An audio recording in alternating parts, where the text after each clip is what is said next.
إن الحمد لله نحمده ونستعينه ونؤمن به ونتوكل عليه ونعوذ بالله من شرور أنفسنا ومن سيئات أعمالنا من يهد الله فلا مضل له ومن يضلله فلا هادي له وأشهد أن لا إله إلا الله وحده لا شريك له وأشهد أن محمدا عبده ورسوله أما بعد أعوذ بالله من الشيطان الرجيم بسم الله الرحمن الرحيم يا أيها الذين آمنوا اتقوا الله حق تقاته ولا تموتن إلا وأنتم مسلمون يا أيها الناس اتقوا ربكم الذي خلقكم من نفس واحدة وخلق منها زوجها وبث منهما رجالا كثيرا ونساء واتقوا الله الذي تساءلون به والأرحام إن الله كان عليكم رقيبا يا أيها الذين آمنوا اتقوا الله وقولوا قولا سديدا يصلح لكم أعمالكم ويغفر لكم ذنوبكم ومن يطع الله ورسوله فقد فاز فوزا عظيما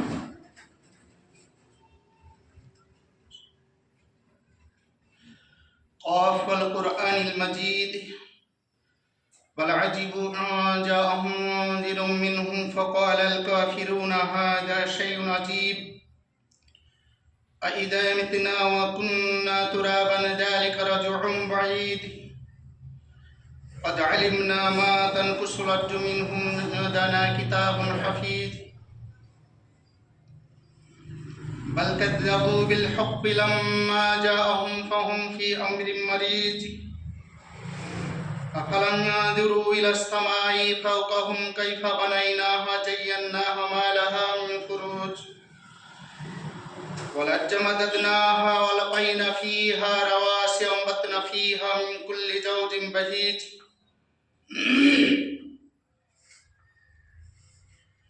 تبصرة وذكرى لكل عبد منيب ونزلنا من السماء ماء مباركا فانبتنا به جنات وحب الحصيد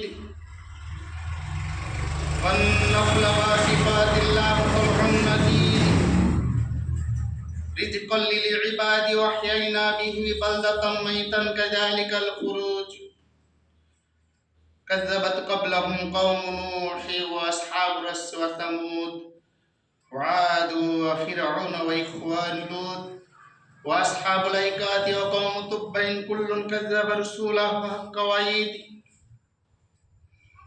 أفأعينا بالخلق الأول بل هم في لبس من خلق جديد بارك الله لنا لكم في القرآن الحكيم فإنه تعالى جواد كريم عليكم بر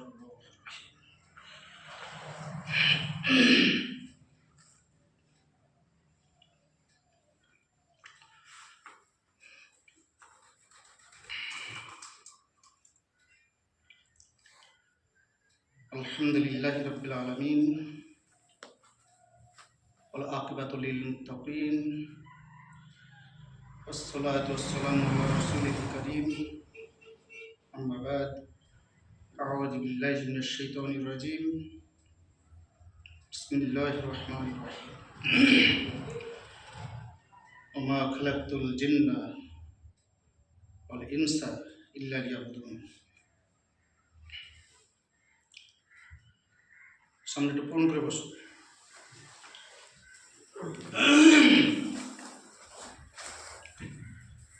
শুধু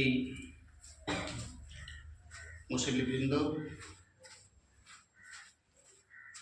সকলকে আমি আমার আন্তরিক সালাম শ্রদ্ধা ভালোবাসা এবং আমার ভাই কনিষ্ঠদের স্নেহাশিস জানাচ্ছি। সমস্ত প্রশংসা সেই মহান আল্লাহ যে আল্লাহ আমাদের একমাত্র প্রতিপালক, যে আল্লাহ আমাদের রুজিদাতা, সৃষ্টিকর্তা, যে আল্লাহ কিয়ামতের দিনের একমাত্র বিচারক, অধিপতি, যে আল্লাহর সামান্য ইঙ্গিতে দিন এবং রাত্রির আবর্তন ঘটছে, ঋতুর পরিবর্তন ঘটছে,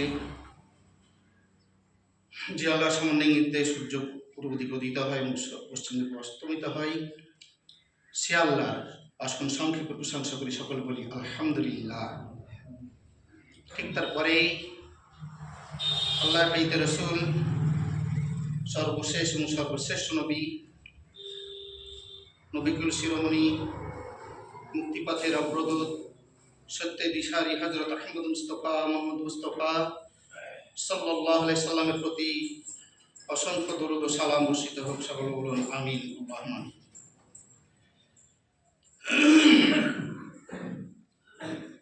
আজকে এখানে আসতে পেরে নিজেকে খুব ধন্য মনে করছি। নতুন জায়গায় এসেছি এবং আমরা একটা জায়গায় এসেছি যেখানে আমরা কিছু ভাইরা যারা নতুন করে ইসলামকে জেনেছি, আলোর পথ পেয়েছি অন্ধকার থেকে এক আলোকিত জীবন, নতুন জীবন এর জন্য আল্লাহ শুকরিয়া। সকলে বলুন আলহামদুলিল্লাহ। এখানে আসতে পেরে আমি নিজেকে ধন্য মনে করছি। আমরা যে টপিক নিয়ে এখানে এখন আলোচনা করতে যাচ্ছি সেটা হচ্ছে জীবনের লক্ষ্য এবং উদ্দেশ্য কী। খুবই গুরুত্বপূর্ণ টপিক, মনোযোগ দিয়ে শুনবেন। সময় সংক্ষিপ্ত এবং এই সময়ের মধ্যে গুছিয়ে আলোচনা করতে হবে। আল্লাহ তুমি আমাকে খুব অল্প সময়ের মধ্যে ব্যাপারটা গুছিয়ে আলোচনা করার তৌফিক দাও এবং আমরা সকলেই যেন এটা ভালোভাবে বুঝতে সক্ষম হই, আমরা আলোচনা করতে সক্ষম হই এবং এটার উপরে আমল করার সক্ষমতা দান করে। সকল বলুন আমিন। জীবনের লক্ষ্য এবং উদ্দেশ্য কী, এটা নিয়ে আমি খুব চিন্তা করে দেখেছি যে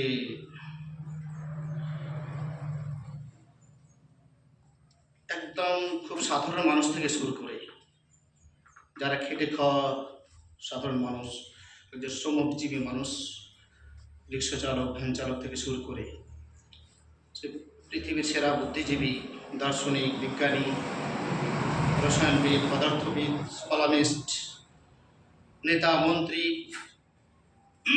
চিফ মিনিস্টার, প্রাইম মিনিস্টার, সমস্ত লেভেলের মানুষদেরকে আমি দেখেছি চিন্তা ভাবনা করে যে জীবনের লক্ষ্য উদ্দেশ্য সম্পর্কে আমাদের কোনো ধারণা নেই।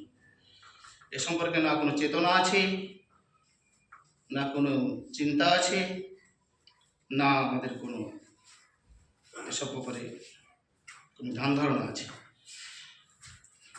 তো আমাদের এই ব্যাপারে মানুষ হচ্ছে চিন্তাশীল প্রাণী। সমস্ত প্রাণীগুলোর থেকে মানুষের যে মৌলিক পার্থক্য সেটা হচ্ছে মানুষ চিন্তা করতে পারে, মানুষকে বিবেক বোধ দেওয়া হয়েছে, মানুষকে বিবেচনা শক্তি বা বিবেক শক্তি দেওয়া হয়েছে, যেটা পশুকে দেওয়া হয়নি। তো মানুষকে চিন্তা শক্তি দেওয়া সত্ত্বেও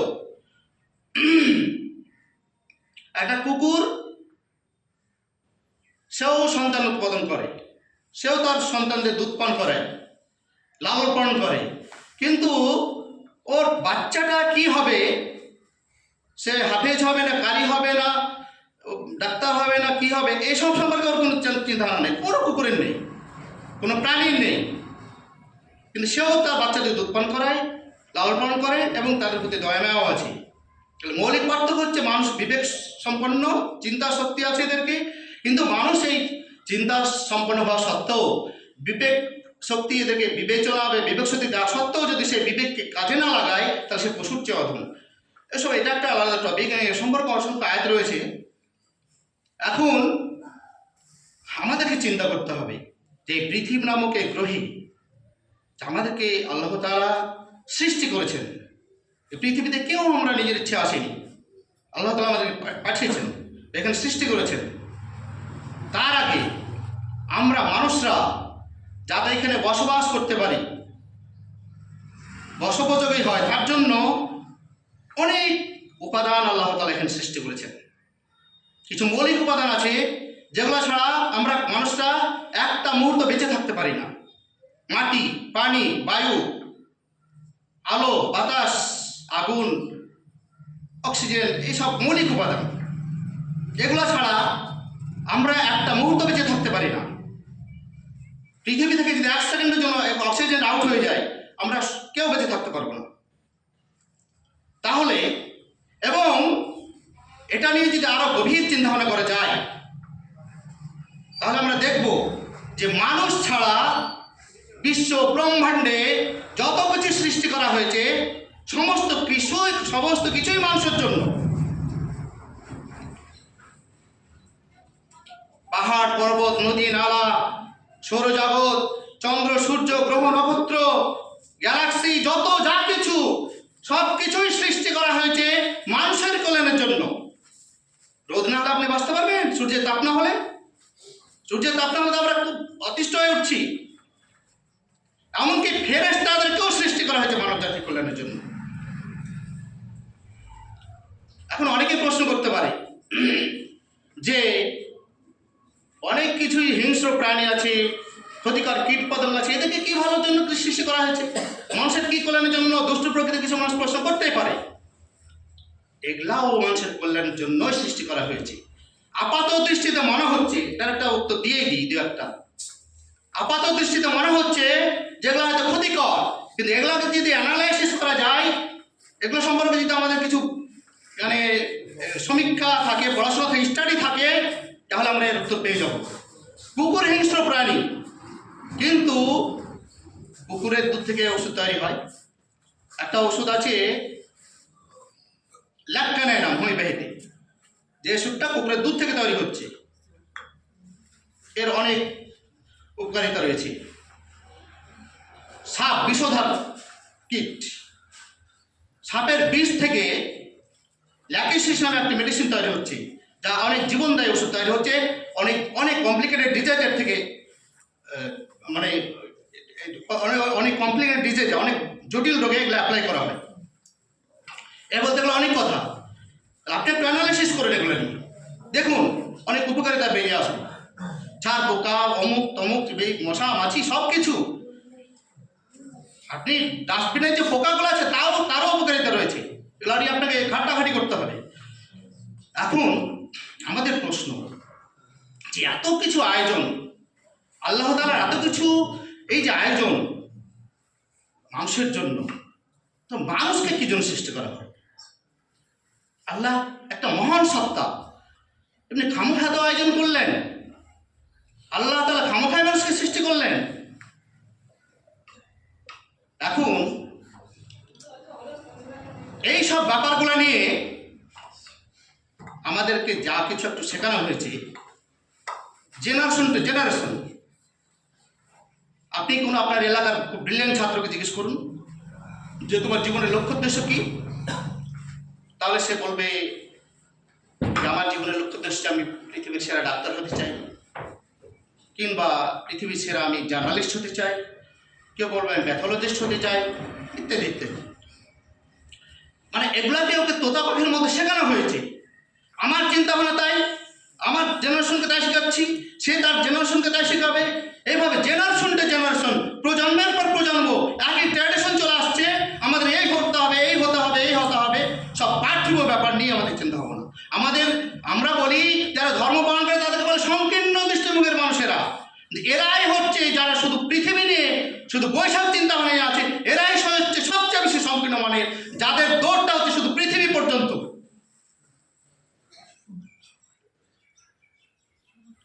একজন পদার্থবিদ শুধু পদার্থ নিয়ে নাড়াচাড়া করছে।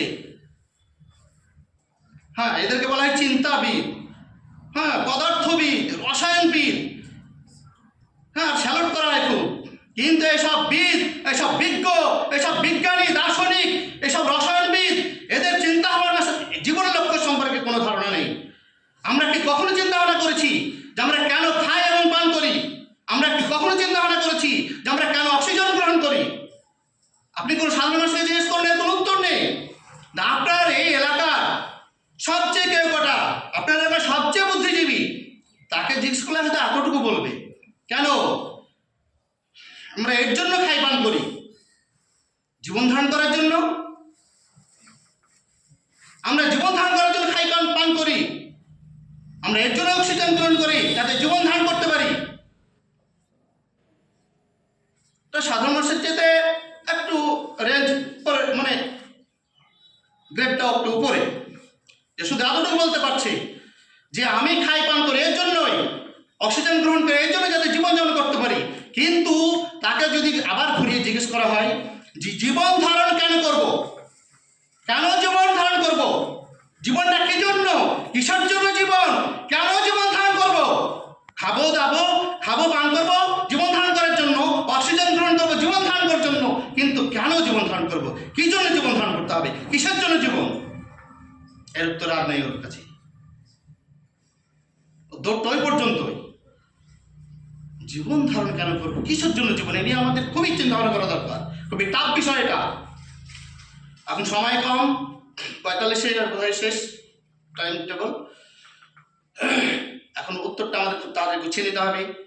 এ সম্পর্কে আল্লাহ তাআলা কি বলেন আমি এবারে আলোচনা গুছিয়ে নিচ্ছি, এবং আল্লাহ তাআলা কি বলেন এটা নিয়ে আমরা একটু বিশ্লেষণ করবো। আল্লাহ তাআলা বলছেন সূরা নম্বর 51 সূরা জারিয়াত সূরা নম্বর আয়াত নম্বর 56 বলা হচ্ছে ওমা খালাকতুল জিন্না ওয়াল ইনসা ইল্লা লিয়াবুদুন। খুব ভালো করে শুনুন, খুব বিপ্লবাত্মক আয়াত। আয়াতটার ব্যাখ্যা বিশ্লেষণ যদি ভালো করে সারা পৃথিবীর মানুষ জেনে নিতে পারে, বুঝে নিতে পারে, তাহলে সারা পৃথিবীতে বিপ্লব সৃষ্টি হয়ে যাবে, সারা পৃথিবীতে আমূল পরিবর্তন চলে আসবে। তো ভাষাভাবে এটা বুঝলে হবে না। যারা একটু চর্চা করেন ভালো করে আয়াতটা নিয়ে ব্যাখ্যা বুঝবেন এবং ভালো করে চিন্তা ভাবনা করবেন। ওমা খালাকতুল জিন্না ওয়াল ইনসা ইল্লা লিয়াবুদুন। আমি জিন এবং ইনসানকে সৃষ্টি করেছি কেবলমাত্র আমার ইবাদত করার জন্য। এটা আল্লাহ তাআলার ঘোষণা যে আমি জিন এবং ইনসানকে, মানুষ এবং জিনকে সৃষ্টি করেছি কেবলমাত্র আমার ইবাদত করার জন্য। ইবাদত আরবি শব্দ, এর বাংলা হচ্ছে দাসত্ব। দাসত্বের ডেফিনেশন কি?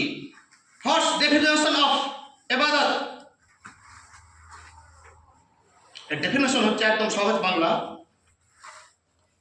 জীবন থেকে মৃত্যু পর্যন্ত, দোলনা থেকে কবর পর্যন্ত, জীবনের প্রতিটি ক্ষেত্রে, প্রতিটি পরতে প্রতিটি পদক্ষেপে আল্লাহ এবং আল্লাহ রাসূলের কথাকে, আল্লাহর হুকুমাতকে, আল্লাহর নির্দেশাবলীকে অক্ষরে পালন করার নামই হচ্ছে আল্লাহর দাসত্ব করা বা ইবাদত করা। এই জায়গাটা ভালো করে বুঝতে হবে। অর্থাৎ আমার জীবনে প্রতিটি কাজ যাই করবে না কেন সব কিছুই হবে ইবাদত কেন্দ্রিক। এই যে আমাদেরকে শেখানো হয়েছে যে আমাকে ডাক্তার হতে হবে, আমাকে এই হতে হবে, আমাকে উকিল হতে হবে, আমাকে এই হতে হবে, সেই হতে হবে, এগুলা জীবনের লক্ষ্য উদ্দেশ্য নয়। এগুলা হচ্ছে জীবনের এবং লক্ষ্যকে সফল করার জন্য বা জীবনের লক্ষ্যে পৌঁছানোর জন্য সিঁড়ি বা মাধ্যম। তাহলে আমার প্রতিটি জীবনের কার্যক্রম যা কিছু করব সবই হবে ইবাদত কেন্দ্রিক এবং ইবাদতকে সফল করার জন্য, ওই লক্ষ্যে পৌঁছানোর জন্য। যেমন আমি একজন পৃথিবীর সেরা ডাক্তার, আপনার সামনে চলে আসুন, সামনে ফাঁকা রেখে বসবেন না। আমি একজন সারা পৃথিবীর সেরা ডাক্তার, আমি একজন স্টাইলিস্ট, আমি এসি গাড়িতে চড়ি, এসি বাড়িতে বাস করি, আমি বউ বাচ্চা নিয়ে সুখে স্বাচ্ছন্দ্যে জীবনযাপন করি। কেন? এর জন্য সুখে স্বাচ্ছন্দ্যে জীবনযাপন করি যে আমি আল্লাহর ইবাদত করব। আমি একজন ভালো চাষি, ভালো করে বুঝে নেব, খুব সাধারণ মানুষও বুঝতে পারবে আশা করি ইনশাআল্লাহ। আমি একজন ভালো চাষি, এলাকার সবচেয়ে বড় চাষি। আমি ভালো ফসল ফলাই, আমার গোলা ভরা ধান, গোয়াল ভরা গরু, পুকুর ভরা মাছ। আমি একজন স্টাইলিস্ট, আমি খুব ধনী, আমি সুখে স্বাচ্ছন্দ্যে জীবনযাপন করি, বউ বাচ্চা নিয়ে সুখে স্বাচ্ছন্দ্যে জীবনযাপন করছি। কিন্তু সুখে স্বাচ্ছন্দ্যে কেন জীবনযাপন করছি?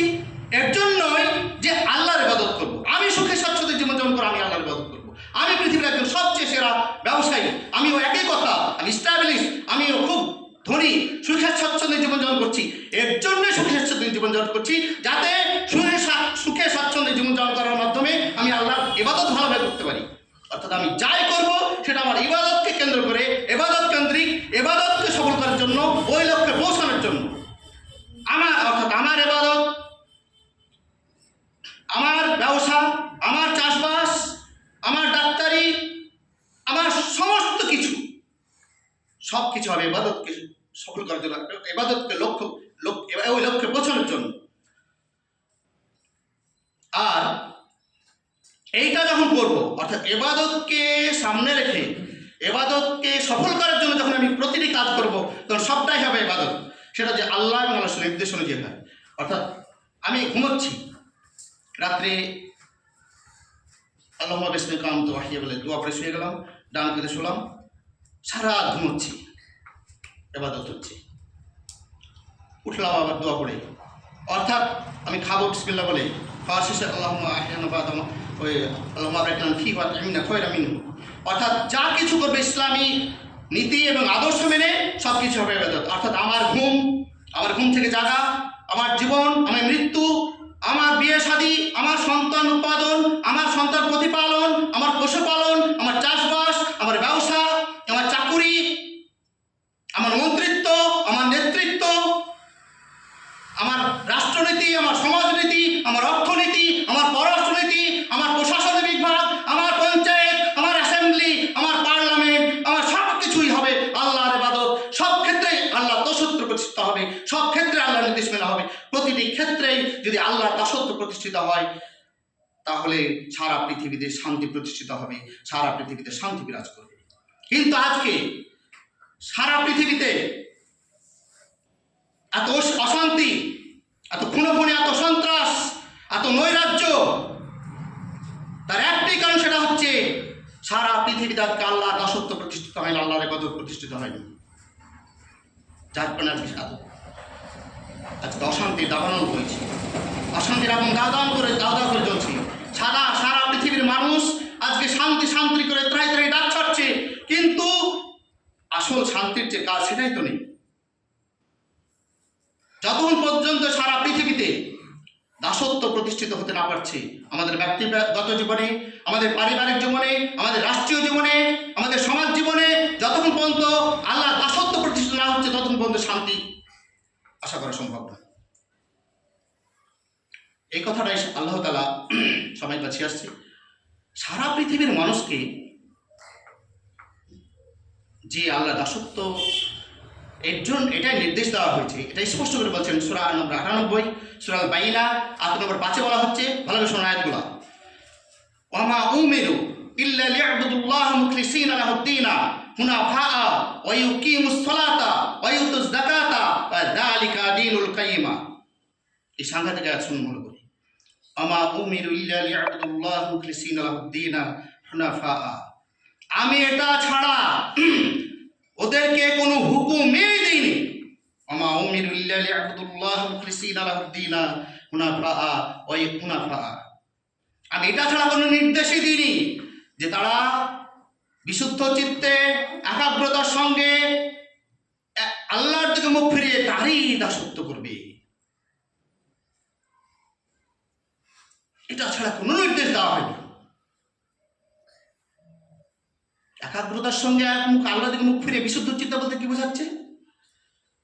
এটার ব্যাখ্যা হচ্ছে সারা পৃথিবীতে যত ইজম আছে, সারা পৃথিবীতে যত মতবাদ আছে, সারা পৃথিবীতে যত মতাদর্শ আছে, সারা পৃথিবীতে যত শিরকের আখ্যা আছে, যত বেদাত আর কুসংস্কার আছে ধর্মের নামে, যত বেদাত আর কুসংস্কারের আর শিরকের ছায়া হয়ে যাচ্ছে, সমস্তকে ছুঁড়ে ফেলে দিয়ে ডাস্টবিনে নিক্ষেপ করে আল্লাহর দিকে মুখ ফিরে বিশুদ্ধ চিত্তে তার ইবাদত করা। আমা উমিরু ইল্লা লিয়াবুদুল্লাহ মুখলিসিনা লাহুদ্দিন হুনাফা। তারপর ওয়াকিমুস সালাতা, নামাজ প্রতিষ্ঠিত করবে, ওয়ায়ুতুজ যাকাতা, এবং যাকাত প্রদান করবে, ওয়া যালিকা দীনুল কাইয়্যিমা, এবং এটা হচ্ছে সত্য, সঠিক এবং সুদৃঢ় দিন। আজকে মানব জাতির পোড়া কপাল, এসব সেরা বিজ্ঞানে আমি আফসোস লাগে, এদেরকে স্যালুট করি আমরা। আফসোস, এটা বুদ্ধিজীবী কে বলেছে? এত কিছু আবিষ্কার করছে, পদার্থ নিয়ে গবেষণা করছে, রসায়ন শাস্ত্র নিয়ে গবেষণা করছে, কিন্তু এই বুদ্ধিজীবী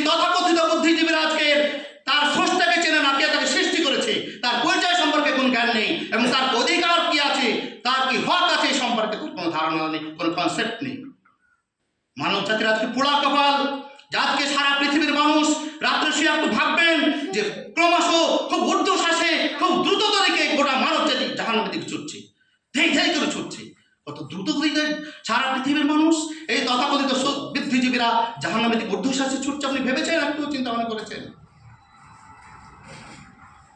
এর চাইতে অসম্মান, এর চাইতে মানব জাতির অবমাননা আর কি হতে পারে? যেই তথাকথিত বুদ্ধিজীবীরা যে ব্রেন নিয়ে তুমি সৌরজগতে পাড়ি জমাচ্ছ, মঙ্গল গ্রহে যার স্বপ্ন দেখছো, যার স্বপ্ন দেখছো, যাদের বসবাসের স্বপ্ন দেখছো, সেই মানুষটি আবার মূর্তির কাছে গিয়ে মাথা হেঁট করছো, সিজদা করছো। তুমি কবরের কাছে গিয়ে সিজদা করছো, সেখানে গিয়ে তুমি খাসি আর মুরগি জবাই করে সেখানে উপহার দিচ্ছ, উৎসর্গ করছো। ঠিক আমাদের জীবনে, ঠিক আমরা সেই বুদ্ধিজীবীদের, সেই সব বিজ্ঞানীদের, সেসব দার্শনিক, সেসব রসায়নবিদ, পদার্থবিদ আর কলামিস্টার, জার্নালিস্টার, যত ফার্মাকোলজিস্ট যত আছে সারা পৃথিবীতে, তাদেরকে ধিক্কার জানাচ্ছি, অসংখ্য ধিক্কার, যারা তার স্রষ্টাকে জেনে স্রষ্টা সম্পর্কে তাদের কোনো কনসেপ্ট নেই। আজকে আর 10 মিনিট সময়, আজকে এসব বলতে অনেক কথা, খুব গুছিয়ে ছোট্ট করে আল্লাহ তুমি আমাদেরকে ছোট করে বলার তৌফিক দাও, আর সকলে বোঝার তৌফিক দাও, সকলে বলুন আমিন। ভাইরা আমার, এগুলো খুব ক্ষত বিক্ষত, রক্তক্ষরণ হচ্ছে। এই কথাগুলা খুব সহজভাবে নেবেন না। সারা পৃথিবীর মানুষকে তো শুধু ইবাদত করার জন্য সৃষ্টি করা হয়েছে। আপনি সারাক্ষণ পথ চলবেন, দেখবেন শুধু দুনিয়া নিয়ে ব্যবস্থা, দুনিয়া নিয়ে আলোচনা সারাক্ষণ। আরে এর চেয়ে গবেটার কে হতে পারে ভাই? সারা পৃথিবীর পশু পাখি সম্পর্কে অসংখ্য আয়াত রয়েছে। ইট কাঠ সব জড় পদার্থ, পাহাড় পর্বত, নদী নালা, সৌরজগৎ, সমস্ত সবকিছু আল্লাহর ইবাদত করে তসবিহ পাঠ করে সম্পর্কে অসংখ্য আয়াত রয়েছে। কিন্তু যাদেরকে বুদ্ধি বিবেক দিয়ে সৃষ্টি করা হলো আশরাফুল মাখলুকাত, তারা তার স্রষ্টাকে চিনল না। সারা পৃথিবীতে সবচেয়ে বড় জুলুম, সবচেয়ে বড় অত্যাচার, সবচেয়ে বড় কদর্যতা, সবচেয়ে বড় পাপাচার, সবচেয়ে বড় মানে কদর্যতা হচ্ছে এই শিরক বা জুলুম, আল্লাহর সঙ্গে এই শিরক করা আর আল্লাহর ইবাদত সম্পর্কে ভুলে থাকা। আজকে সারা পৃথিবীর মানুষ কত সুন্দর হতো। আমাদের একটাই পৃথিবী, আমাদের একটাই স্রষ্টা আল্লাহ তাআলা, আল্লাহ আমাদের স্রষ্টা।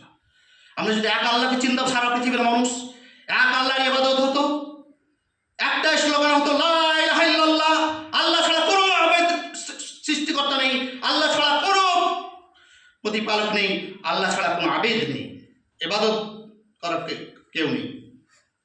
লা ইলাহা ইল্লাল্লাহ, আল্লাহ ছাড়া কোনো প্রতিপালক নেই, কোনো উপাস্য নেই। একটাই ধ্বনি যদি আকাশে বাতাসে প্রতিধ্বনিত হতো, একটাই পতাকা উঠতো, সেটা হচ্ছে তৌহিদবাদের পতাকা, তাহলে সারা পৃথিবীতে আজকে শান্তি আর সম্প্রীতি বিরাজ করতো। শান্তির বার্তা, ওরে বাপরে, শান্তির বার্তা কত, শান্তির বাণী কত ছড়ানো হচ্ছে, কিন্তু এরা এই অশান্তির বীজ ছড়াচ্ছে। সারা পৃথিবীতে যদি একই আল্লাহর ইবাদত হতো, একই কলেমা পাঠ করা হতো লা ইলাহা ইল্লাল্লাহ, তাহলে সারা পৃথিবীতে আজকে ঐক্য, সংহতি, শান্তি আর সম্প্রীতি বিরাজ করত। আজকে বিভিন্ন ধর্মের ভিত্তিতে, বিভিন্ন মতাদর্শের ভিত্তিতে, মতবাদের ভিত্তিতে, বিভিন্ন স্লোগানের ভিত্তিতে, বিভিন্ন পতাকার ভিত্তিতে, জাতীয়তার ভিত্তিতে, বিভিন্ন জাতপাতের ভিত্তিতে, ভৌগোলিক সীমারেখার ভিত্তিতে মানুষকে বিভিন্নভাবে ভাগ করা হয়েছে, যার ফলে আজকে পৃথিবীতে এই অবস্থা।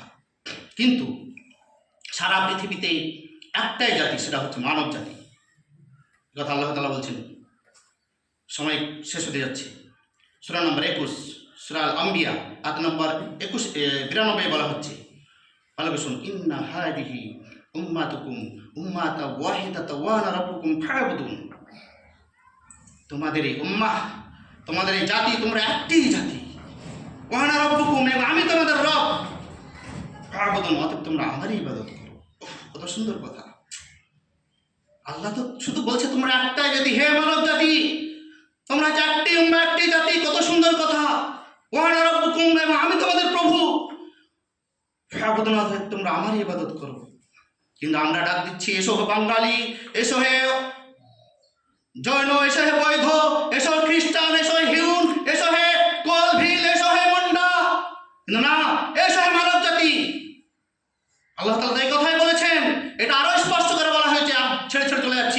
বাঁচানোর সময় রয়েছে। আল্লাহ তাআলা বলছেন সূরা নম্বর 2 সূরা আল বাকারা আয়াত নম্বর 21 বলা হচ্ছে, ইয়া আইয়ুহান নাসু উবুদু রাব্বাকুমুল্লাযী খালাকাকুম ওয়াল্লাযীনা মিন ক্বাবলিকুম লাআল্লাকুম তাত্তাকুন। হে মানব সকল, তোমরা সেই আল্লাহর সেই প্রতিপালক, সেই সৃষ্টিকর্তার ইবাদত করো, সেই প্রভুর ইবাদত করো যে তোমাদেরকেও সৃষ্টি করেছে এবং তোমাদের পূর্ববর্তীদেরও সৃষ্টি করেছে। যারা পৃথিবী থেকে গুজরে গেছে, মৃত্যুবরণ করছে, তাদেরও স্রষ্টা, যারা তোমরা সমস্ত মানুষ বেঁচে আছে তাদেরও স্রষ্টা। লাআল্লাকুম তাত্তাকুন, যাতে তোমরা সফল কাম হতে পারো, কৃতকার্য হতে পারো। সবকিছুকে বিকৃত করা হচ্ছে, ধর্মের বিকৃতি। আল্লাহ আহ্বান করছে সমস্ত মানুষকে, আর এরা সব ভাগে বিভক্ত করে দিচ্ছে। এখন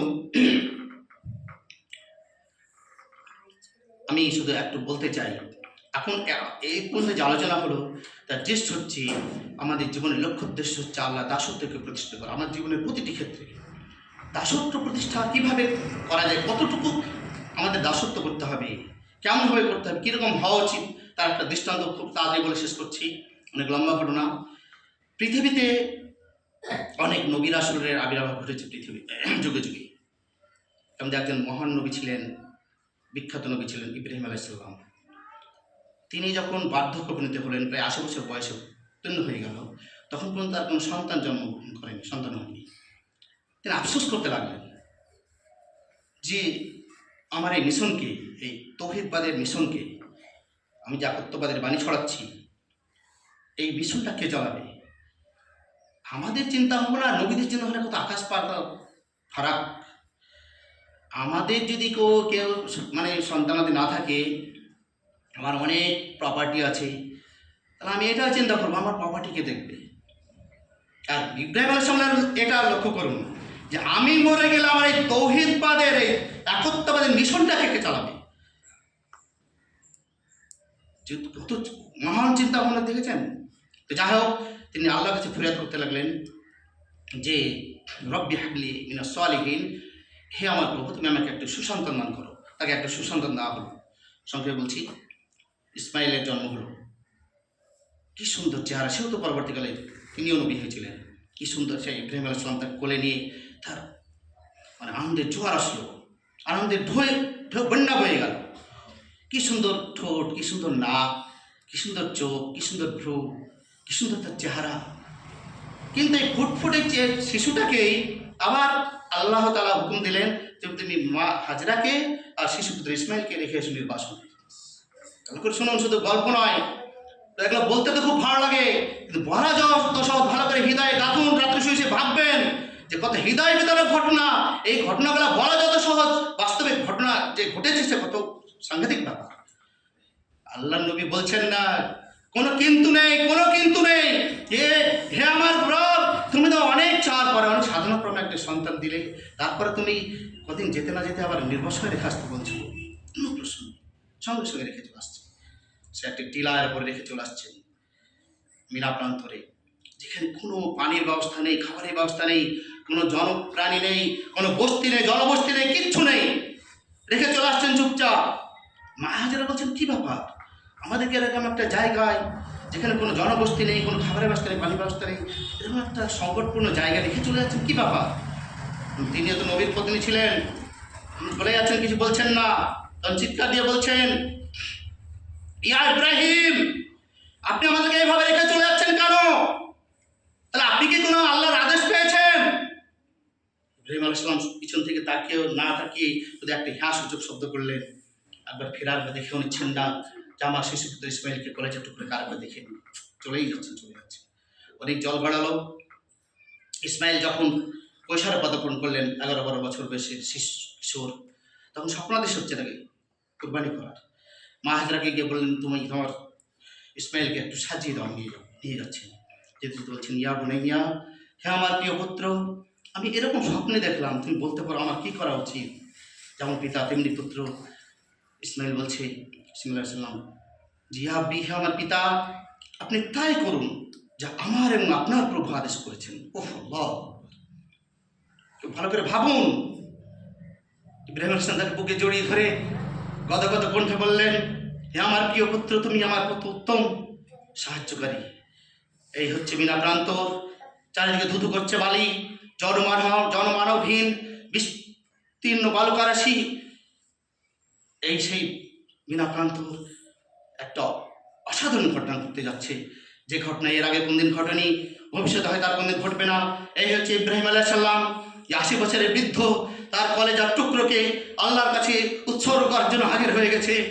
এই হচ্ছে ইসমাইল, যে নিজেকে আল্লাহর কাছে সমর্পণ করার জন্য হাজির হয়েছে, নিজের জীবনকে বিলীন করে দেওয়ার জন্য।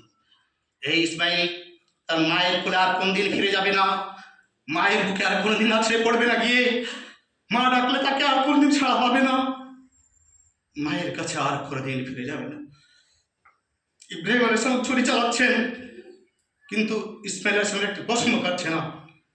আল্লাহ তাআলা ইব্রাহিম আলাইহিস সালামকে হুকুম দিয়েছেন, তুমি ইসমাইলকে কোরবানি করো। ছুরিকে অর্ডার দিয়েছেন ইসমাইল যেন একটু পছন্দ না করে। অর্থাৎ কোনো একজন মুসলিম বস্তুবাদে বিশ্বাসী হতে পারে না, কোনো ছুরির কোনো কিছুকে কাটার ক্ষমতা নেই যদি আল্লাহর হুকুম না হয়, কোনো কিছু আগুনকে পোড়াতে পারে না যদি আগুন অর্ডার না থাকে। তার অনেক দৃষ্টান্ত দেখছেন, ইব্রাহিম আলাইহিস সালামকে আগুনে ফেলে দেওয়া হয়েছিল, অনেক বড় অগ্নিকুণ্ডে, সেখানে সেটা শান্তির বাগানে পুরুষের চেয়ে পরিণত হয়ে গেছিল। অর্থাৎ ছুরির কি আর ক্ষমতা আছে ইসমাইলকে পছন্দ করতে পারে? আল্লাহ তাআলা তারপর ঘোষণা করলেন, ইয়া ইব্রাহিম, এটা ছিল একটা মহান পরীক্ষা, এইভাবে আমি আমার প্রিয়জনদের পরীক্ষা করে থাকি, আর তুমি এই পরীক্ষা উত্তীর্ণ হয়েছো, আর তোমার এই আদর্শকে আমি কিয়ামত পর্যন্ত জারি রাখবো, যে আদর্শ আজকে আমরাও সারা পৃথিবীর কোটি কোটি মুসলিমরা পালন করে থাকি। এই হচ্ছে আল্লাহ দাসত্বের একটা উজ্জ্বল দৃষ্টান্ত। এই অর্থাৎ আল্লাহর কাছে সম্পূর্ণ আত্মসমর্পণ, কোনো কিন্তু না করে, কোনো কারণ না খুঁজে, কোনো যুক্তি চলবে না, কোনো কিছু চলবে না। আল্লাহ বলেছেন মানতে হবে। আল্লাহ বলেছেন ইসমাইলকে কুরবানি করো, কুরবানির জন্য হাজির হয়েছেন। ইসমাইল নিজেকে উৎসর্গ করেছেন নিজেকে। এই বিরাট দৃষ্টান্ত, এই হচ্ছে ইবাদতের উজ্জ্বল দৃষ্টান্ত। এরকম আমাদেরকে আল্লাহ দাসত্ব করতে হবে। কিন্তু আজকে জীবনের প্রতিটি ক্ষেত্রে সারা পৃথিবীতে শয়তানের দাসত্বে ছয়লাভ হয়ে যাচ্ছে। আমরা আজকেও যারা মুসলিম নিজেকে ইসলামের ধারক এবং বাহক বলে দাবি করি, তারাও 24 ঘন্টা আল্লাহ দাসত্ব করি না শয়তানের দাসত্বে ছয়লাভ হয়ে যাচ্ছে। এখানে নামাজের কথা বলি, ইয়াকা নাবুদু ওয়া ইয়াকা নাস্তাইন, হে আল্লাহ, একমাত্র তোমারই ইবাদত করি এবং তোমার নিকট সাহায্য প্রার্থনা করি।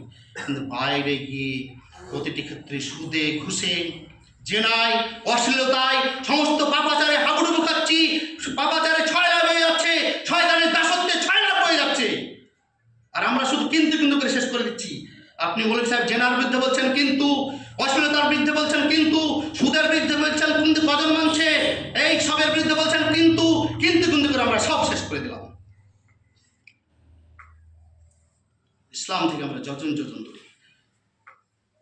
এখন আমাদেরকে আল্লাহ দাসত্ব প্রতিষ্ঠিত করতে হবে, এবং এর ফলাফল হচ্ছে আল্লাহ সন্তুষ্টি, এবং তার ফলাফল হচ্ছে জান্নাত। আল্লাহ তাআলা বলছেন সূরা নম্বর 89 সূরা ফাজর আয়াত নম্বর 29 এবং 30 বলা হচ্ছে, ফাদখুলি ফি ইবাদি, তোমরা ইবাদত গুজার বান্দাদের মধ্যে শামিল হয়ে যাও, ওয়াদখুলি জান্নাতি, এবং জান্নাতে প্রবেশ করো। আল্লাহ তুমি আমাদেরকে আমাদের জীবনের প্রতিটি ক্ষেত্রে তোমার দাসত্বকে প্রতিষ্ঠা করার মতো তৌফিক দাও। সকলে বলুন আমিন, আল্লাহুম্মা আমিন।